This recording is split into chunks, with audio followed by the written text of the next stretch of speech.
Axel Kahn, pour le moment, on va s'intéresser à un combat pour le Made in France. On vous emmène en Isère, chez Ecopla, où on fabrique les dernières barquettes en aluminium de France. Ecopla a été mis en liquidation judiciaire en mars dernier. Et depuis, les ouvriers d'Ecopla se battent pour essayer de reprendre leur usine. Mais la justice leur a préféré un repreneur italien. Dans quelques minutes, nous recevrons sur ce plateau l'une des salariées, Karine Salin. Mais d'abord, Ecopla, le dur combat pour le Made in France. C'est un reportage d'Elsa Arfi et Johan Malka. Ce jour-là, Karine Salin et ses collègues jouent gros. Dans 2 heures, ils sauront si eux, les ouvriers d'Ecopla, pourront reprendre leur usine. C'est quand même stressant, quoi. Quand même, on se dit... Si là, cet après-midi, en un quart d'heure, elle nous dit bah, vous n'avez pas le recours, machin, c'est 8 mois de lutte qui partent comme ça. Là, ça va être trop dur là, de lâcher l'usine, quoi. Tribunal de Grenoble. Les ouvriers d'Ecopla et leur soutien sont là pour la survie de leur usine qui fabrique des barquettes en alu. Il y a déjà Patrick. Tout le gratin se bouscule pour cuire dans une barquette Ecopla. Alors Benoît, il y a Cécile. Depuis 2 mois, les politiques défilent dans cette usine de l'Isère, devenue le symbole du dur combat pour le Made in France. Cécile Duflot, Benoît Hamon, Jean-Luc Mélenchon, Pierre Laurent, Laurent Wauquiez ou Emmanuel Macron ont fait le déplacement. Emmanuel Macron, il a découvert ce qu'était qu'un tour. Mais bon, quand on n'a jamais visité une usine, on n'est pas censé le savoir. Il ne savait pas. Il a dit qu'est-ce que c'est ça? Alors les ouvriers l'ont regardé en disant il est sérieux ou... Il a dit c'est un tour quoi. Un tour pour usiner des pièces. Comme quoi, même quand on est à la banque Rothschild, on en découvre tous les jours. Assistante commerciale, Karine Salin se bat pour qu'Ecopla devienne une SCOP, une entreprise dont les salariés deviendraient les patrons. Le sort des Ecopla dépend de la décision du tribunal de commerce. Ça va, je suis avec le collectif, donc ça va. En 7 minutes, la présidente du tribunal douche les espoirs des Ecopla. En tant que candidat repreneur évincé, vous n'avez pas le droit de faire recours contre l'ordonnance du tribunal de commerce. À la sortie, coup de blues pour les Ecopla. Je ne regrette aucune minute de tout ce qu'on a vécu jusqu'à présent et je suis très fière de tous les salariés qui sont avec nous. Arrête de pleurer Gaëtan parce que sinon je vais me mettre à pleurer. Heureusement que vous êtes là parce que je vous assure, faut tenir. Voilà, merci encore, merci à tous. On est capable de produire, on a les gens pour produire, on a des gens qui sont prêts à acheter nos produits et on nous interdit de produire. Qui peut comprendre ça ?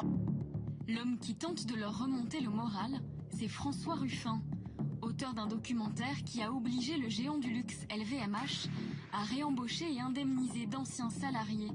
Son nouveau combat, la renaissance d'Ecopla. Vous savez, les grands groupes, les PDG des grands groupes, ils ont le droit à plein de conseillers en communication, conseillers en stratégie et puis tout ça. Et bien, modestement, je suis un peu... ouais, voilà, le conseiller en stratégie de Christophe, Karine, Daniel et les autres. Et croyez-moi que, bien que le faisant de manière très bénévole, je suis très fier de pouvoir jouer ce rôle-là à leur côté. Voilà, c'est vraiment... ce sont des héros de l'ordinaire pour moi. Dans la vallée du Grésivaudan, voilà l'usine Ecopla, 10 000 mètres carrés et des machines qui ne tournent plus depuis mars dernier. Ouais, ça fait un peu usine abandonnée, pas entretenue quoi. Mais bon, dans notre projet, on avait l'intention de repasser un petit coup de peinture. Le problème, c'est que le site a été cédé à un repreneur italien qui souhaite récupérer les machines et fermer l'usine. Que l'huissier a mis cette chaîne pour pas qu'on rentre dedans. Voilà, mais je sais qu'un jour, cette chaîne, elle va être défaite et puis on va pouvoir, re-rentrer et pointer et retrouver notre deuxième maison. Les Ecopla se battent aussi avec le gouvernement. Au téléphone, un conseiller du ministère de l'économie. C'est de votre faute, c'est pas de la mienne. Parce que moi, j'ai fait ce qu'il fallait pour que cette entreprise soit sauvée. Vous l'avez pas fait. Donc demain, on sera à Strasbourg. Comment ? Oui, je comprends, on ne prêche pas votre paroisse, je suis désolé, mais on essaie de prêcher la note de paroisse. C'est déjà pas mal, parce que personne ne s'est occupé de nous, et nous, on va s'occuper de nous. Voilà. Bonne soirée, à demain. Ça va casser les couilles, celui-là. il est fort quand même, le Gonze. Alors, il dit que si demain on va à Strasbourg, on va parler que d'Ecopla et pas de son ministère, l'économie sociale et solidaire quand même. Alors que ça fait 18 mois qu'on leur tape dessus et aidez-nous. Le lendemain matin à Strasbourg, les Ecopla ont traversé la France pour rencontrer le ministre de l'économie. Comme lui, ils participent à un congrès sur les SCOP, ces entreprises reprises par leurs salariés. À la tribune, Karine Salin résume leur combat. On a dû gravir l'Everest, le Mont Blanc, l'Annapurna et le Kilimandjaro, à savoir on a dû faire un tour de table avec les banquiers et les investisseurs. Donc savoir ce que c'était un compte d'exploitation, une marge brute, le haut de bilan, le bas de bilan, alors qu'à la base on est des ouvriers avec une charlotte, des chaussures de sécurité et puis le petit vêtement bleu pour faire tourner les presses.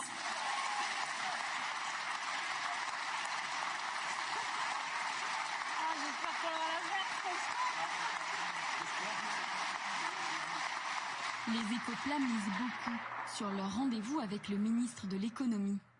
Bonjour, Christophe Chevalier. Bonjour. Vous avez pris la parole? Voilà, on a pris la parole pendant 10 minutes, après 6 heures de route. Oui, c'est pas tout près, même si vous restez à l'Est, mais bon, voilà. Mais à l'Est, c'est compliqué de voyager. Et donc, là, moi, j'ai eu quelques échos, quoi, vous étiez extrêmement combatif, constructif. Nous n'assisterons pas à leur entretien. Chez les Ecopla, avis mitigé à la sortie. Ça a l'air d'être bien parti, hein, d'après ce qu'ils ont dit, ils vont le faire. Ok. Non, il a dit qu'il allait regarder, il n'a pas dit oui. Ah non. On va plus au Père Noël maintenant, même si le sapin est arrivé, c'est 4 ans que ça dure l'histoire. Hein.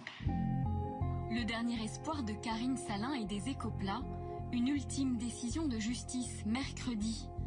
Abandonneront-ils le combat en cas de nouvel échec? Ce soir, on va lui poser la question. Bonsoir Karine Salin. Bonsoir. Merci d'être avec nous ce soir. Je vous présente Axel Kahn à côté de vous et je vous repose la question. En cas de nouvel échec, est-ce que vous abandonnerez le combat cette fois-ci? Ah non. Là, c'est de toute manière, on est déterminés.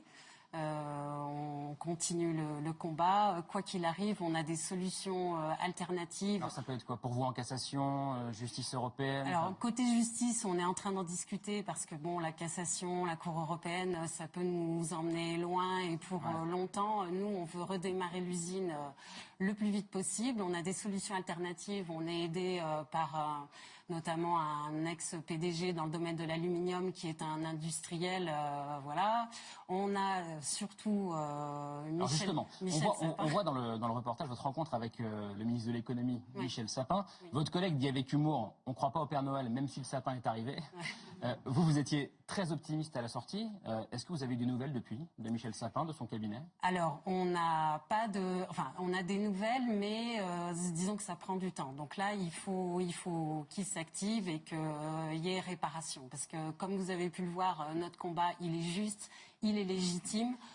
Ça fait des mois qu'on se bat. La présidente du tribunal a bien dit que le ministère public n'avait pas fait son travail. En fait, elle a dit, pour préciser, que le tribunal de Grenoble a dit que votre recours était irrecevable. Pourquoi? Parce que si l'État s'était mêlé de l'affaire plus tôt et avait fait appel de cette décision, le jugement aurait pu être différent. Ah, tout à fait. C'est que quand elle dit le pouvoir public, le ministère public n'a pas fait son travail, elle parle du procureur. Et le procureur avait plusieurs possibilités, soit en amont de ne pas attribuer l'activité partielle via le commissaire au redressement productif, parce que ce qu'il faut savoir, c'est quand même que notre entreprise a bénéficié... Enfin, l'actionnaire de l'entreprise a bénéficié du CICE, Crédit Impôt Recherche, de l'activité partielle, qui sont des fonds publics. Et en clair, le gouvernement ne vous a pas aidé sur cette affaire? Ah ben non, d'ailleurs Emmanuel Macron s'est excusé publiquement devant les caméras. Je veux dire, si Michel Sapin nous reçoit, c'est que, je veux dire, là il faut faire quelque chose pour notre entreprise. On est le seul fabricant de barquettes aluminium. On a un projet qui est viable avec 20 emplois à créer dans la première année, 50 emplois d'ici 3 ans. On maintient un tissu industriel, on a des clients qui nous suivent, on a fait le tour de table avec les financiers on a un business plan qui se tient, on a un projet qui est viable. Alors, pourquoi le groupe italien a été choisi? Il avait plus d'argent que vous, hein, je crois, il amenait plus d'argent sur la table. En fait, c'est même plus bête que ça, c'est que en fait, le juge commissaire qui a prononcé son ordonnance, alors entre parenthèses, le juge commissaire, c'est un juge consulaire. C'est pas un juge professionnel. Il est tout seul à décider. C'est un patron et il n'y a aucune représentation, je dirais, collégiale ou paritaire. Il n'y avait pas de salariés dans l'histoire. Donc lui, il dit j'ai les AGS, l'assurance de garantie des salaires à rembourser, et donc il choisit 1,5 million. On choisit de rembourser les créanciers et vous qui proposez un projet avec de l'emploi sauvegardé, vous avez été battu par le projet italien. Voilà. On voit dans ce reportage, Luc, vous avez un conseiller en communication un peu particulier. François Ruffin, qui a réalisé le fameux film Merci Patron. Oui. Justement, comment arrivez-vous à vous faire entendre face à ces communicants des politiques, face aux banquiers d'affaires, face aux avocats? Bien écoutez, notre projet, il est tellement légitime, il est tellement juste, et puis c'est comme on dit, on a perdu notre travail, on n'a plus rien à perdre, donc on y va, voilà, avec notre petite naïveté, mais aussi avec nos tripes. Donc on a aussi, il faut le dire, profité un peu de la rentrée des élections pour... avec la visite de tous ces candidats qui sont venus vous voir. Tout à fait, et dans un esprit de c'est pour l'intérêt général. Et le rôle de François Ruffin, qu'est-ce qu'il vous dit? Il vous dit comment nous parler à nous les journalistes, comment vous faire entendre, parce que... on n'a pas de média training, mais si vous voulez, il remet les choses un peu à leur place. Les politiques, oui, ils sont importants, mais notre projet, il est largement viable, donc on y va, et puis voilà. Donc il nous coach un peu. Et il était venu d'ailleurs en parler, il avait amené une barquette aluminium sur ce plateau, c'était lors de la première émission de la saison. Luc, c'est pas la première fois que des salariés... Thomas. C'est pas grave, appelez-moi Luc. Vous êtes à côté, c'est vrai. J'aime beaucoup Luc. Thomas, c'est pas la première fois que des salariés essaient de reprendre l'origine. Il y a des exemples concrets dans le passé. Très juste, Axel. Votre histoire, Karine Salin, et vous êtes vraiment Karine Salin, votre histoire, votre très beau combat m'en rappelle un autre, bien sûr un autre. On est en juin 1973 dans le Doubs. Les ouvriers de LIP, fabricant à l'époque, vous l'aviez aussi, Axel Kahn, fabricant de montres à quartz, le premier en France, elles viennent de prendre une décision, les ouvriers viennent de prendre une décision vraiment radicale. Peut-être ça vous inspirera, on va le regarder. Les ouvriers de cette entreprise la font fonctionner dans une sorte d'autogestion sauvage. Un stand a été installé à la porte de l'usine et les montres y sont vendues au public. 10 h ce matin, chez LIP à Besançon, le premier stand de vente à l'intérieur de l'usine ouvrait ses portes. Oui, alors on l'a pas vu, mais il y a un slogan à l'époque, c'est possible, on fabrique, on vend et on se paie. Sauf que c'est pas légal. Mais est-ce que vous y avez pensé, un truc comme ça, arriver avec des grosses pinces et rentrer dans l'usine pour travailler? Bien évidemment, on a même demandé à Michel Sapin de venir le faire. Enfin, vous avez bien vu que dans le reportage et dans les médias, notre projet, il est, voilà. Maintenant, on se tient bien. C'est aussi le garant d'obtenir satisfaction. Michel Sapin n'a pas voulu venir couper, voilà. Mais là, il faut vite qu'il se dépêche pour trouver une solution et qu'on redémarre les presses on a fait des propositions. On lui a posé des questions sur, par exemple, on lui a dit, est-ce que ce serait possible de prolonger notre CSP? Parce que là, en attendant, CSP, c'est-à-dire que c'est Pôle Emploi qui... Oui, voilà, contrat de sécurisation professionnelle.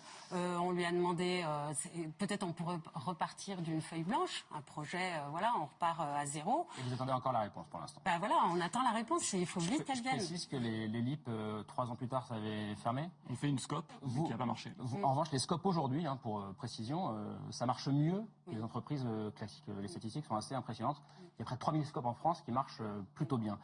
Axel Kahn, quel regard vous portez sur le combat des écoplats? Il m'est très sensible, très proche. Et je trouve que cette situation est proprement scandaleuse. Quelle est la principale faiblesse aujourd'hui du pays, responsable notamment des phénomènes de désespérance dans l'avenir? C'est la désindustrialisation. Aujourd'hui, la part du produit intérieur brut qui vient de l'industrie manufacturière est descendue en dessous de 9%. On est à la queue des grands pays développés. C'est un drame épouvantable. Alors, quand il y a encore une usine capable de produire, qu'il y a une possibilité d'aider à la formation d'une SCOP. Et on sait très bien que les SCOP, ce ne sont pas des doux rêveurs aujourd'hui. Ça marche. Il y en a beaucoup qui marchent. Je veux dire, qui ont une vraie logique économique. Et que l'on privilégie un repreneur étranger qui veut désindustrialiser le site et déménager les outils, c'est un scandale. Voilà, c'est un scandale. Je suis d'accord avec vous. Karine Salin, vous avez trouvé un partisan ce soir avec Axel Kahn. On va continuer à suivre votre combat dans les prochaines semaines. Merci beaucoup en tout cas d'être venu sur ce plateau. Il est déjà Je viendrai avec plaisir. pour ce genre d'embrassade et ce genre d'image. Il est 19h37.